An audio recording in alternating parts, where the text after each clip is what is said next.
भगवान श्री कृष्ण के 24 अनजाने रोचक तथ्य। आइए जानते हैं देवों में सबसे सुंदरम देव श्री कृष्ण के जीवन की कई बातें अनजानी और रहस्यमय हैं। आइए जानते हैं 24 अनजाने तथ्य के बारे में। पहला, भगवान श्री कृष्ण के खड्ग का नाम नंदक, गदा का नाम कुमोदकी और शंख का नाम पांचजस था जो गुलाबी रंग का था। दूसरा, भगवान श्री कृष्ण के परम धाम गमन के समय ना तो उनका एक भी केश श्वेत था और ना ही उनके शरीर पर कोई झुर्री थी। तीसरा, भगवान श्री कृष्ण के धनुष का नाम शारंग व मुख आयुध चक्र का नाम सुदर्शन था। वह लौकिक दिव्यशास्त्र व देवशास्त्र तीनों रूपों में कार्य कर सकता था। उनकी बराबरी में विध्वस्त केवल 2 अस्त्र और थे, पशुपात शास्त्र और प्रसवपास्त्र भीष्म और कृष्ण के पास थे। चौथा, भगवान श्री कृष्ण की परदादी मारीशा व सौतेली माँ रोहिणी नाग जनजाति की थी। पांचवा, भगवान श्री कृष्ण से जेल में बदली गई यशोदा पुत्री का नाम एकानशा था जो आज विद्यावासिनी देवी के नाम से पूजी जाती है। छठा, भगवान श्री कृष्ण की प्रेमिका राधा का वर्णन महाभारत, हरिवंश पुराण, विष्णु पुराण व भागवत पुराण में नहीं है। उनका उल्लेख ब्रह्म वैतर्व पुराण, गीत गोविंद व प्रचलित जनश्रुतियों में रहा है।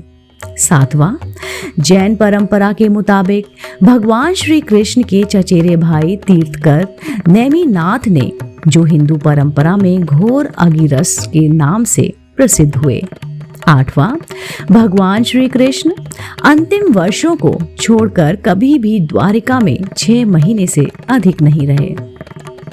नौवां, भगवान श्री कृष्ण ने अपनी औपचारिक शिक्षा उज्जैन के संदीपनी आश्रम में मात्र कुछ महीनों में पूरी कर ली थी। 10वां, ऐसा माना जाता है कि घोर अगिरस अर्थात नेमिनाथ के यहाँ रहकर भी उन्हें साधना की थी। 11वां, प्रचलित अनुश्रुतियों के अनुसार भगवान श्री कृष्ण ने मार्शल आर्ट का विकास व्रज क्षेत्र के बनों से सीखा था। डांडिया रास का आरंभ भी उन्हीं ने किया था। 12वां, कालिरी पट्टू का प्रथम आचार्य कृष्ण को माना जाता है। इसी कारण नारायणी सेना भारत की सबसे भयंकर प्रहारक सेना बन गई थी। 13, भगवान श्री कृष्ण के रथ का नाम जैत्र था और उनके सारथी का नाम दाऊक और वाहुक था। उनके घोड़े के नाम थे शैव, सुग्रीव, मेघपुष्प और बलाहक। चौथा, भगवान श्री कृष्ण की त्वचा का रंग मेघ श्यामल था और उनके शरीर में एक मादक गंध निकलती थी। 15वां, भगवान श्री कृष्ण की मांसपेशियां मृदु परंतु युद्ध के समय विस्तृत हो जाती थी। इसलिए मान्यता है और समानत लड़कियों के सामने दिखने वाला उनका लावण्य में शरीर युद्ध के समय अत्यंत कठोर दिखाई देने लगता था। ठीक ऐसे ही लक्षण कर्ण व द्रौपदी के शरीर में देखने को मिलते थे। 16वां, जन सामान्य में यह भ्रांति स्थापित है कि अर्जुन सर्वश्रेष्ठ धनुर्धर थे, परंतु वास्तव में कृष्ण इस विद्या में सबसे ज्यादा सर्वश्रेष्ठ माने गए थे और ऐसा सिद्ध हुआ मंद राजकुमारी लक्ष्मणा के स्वयंवर में, जिसकी प्रतियोगिता द्रौपदी स्वयंवर के ही समान परंतु और कठिन थी।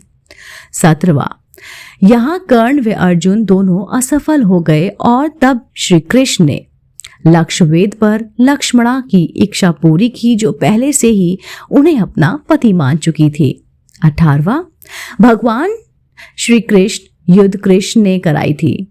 जी हाँ, अभियान और युद्धों का संचालन किया था, परंतु इसमें 3 सर्वाधिक भयंकर थे। एक महाभारत, दूसरा जरासंघ और तीसरा कालेवन के विरुद्ध और एक था नगरासुर के विरुद्ध।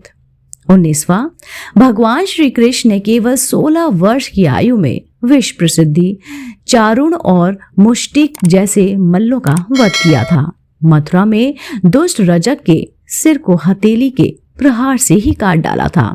20वां, भगवान श्री कृष्ण ने असम में वाणासुर से युद्ध के समय भगवान शिव से युद्ध के समय महेश्वर ज्वर के विरुद्ध वैष्णव ज्वर का प्रयोग कर विश्व का प्रथम जीवाणु युद्ध किया था।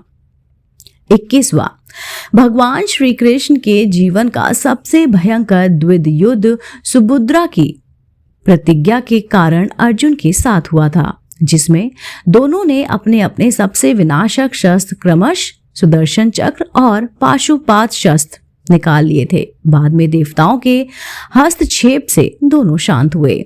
22वां, भगवान श्री कृष्ण ने 2 नगरों की स्थापना की, जो की थी द्वारिका और पांडव पुत्रों के द्वारा इंद्रप्रस्थ। और 23वां, भगवान श्री कृष्ण ने कलारीपट्टू की नींव रखी, जो बाद में बोधि धर्मन से होते हुए आधुनिक मार्शल आर्ट में विकसित हो गई। 24वां, भगवान श्री कृष्ण ने श्री भगवद गीता के रूप में आध्यात्मिकता और वैज्ञानिक व्याख्या दी है, जो मानवता के लिए आशा का सबसे बड़ा संदेश थी, है और सदैव रहेगी। दोस्तों, अगर आप भी श्री कृष्ण भक्त हैं तो मेरे साथ एक बार कहिए, जय श्री कृष्णा, जय श्री राधा। दोस्तों, अगर आपको ऐसे ही धार्मिक, पौराणिक और रोचक जानकारी सुनना पसंद है तो आप मेरे चैनल आध्यात्मिक कहानियों को तुरंत से लाइक कीजिए और शेयर जरूर कीजिएगा। मेरे चैनल को अंत तक देखने के लिए आपका तहे दिल से शुक्रिया। दोस्तों, मैं फिर से उपस्थित होंगी एक नई वीडियो के साथ, एक नई जानकारी के साथ, एक नई कहानी के साथ। आप देख रहे थे आपका अपना पसंदीदा YouTube चैनल आध्यात्मिक कहानियाँ।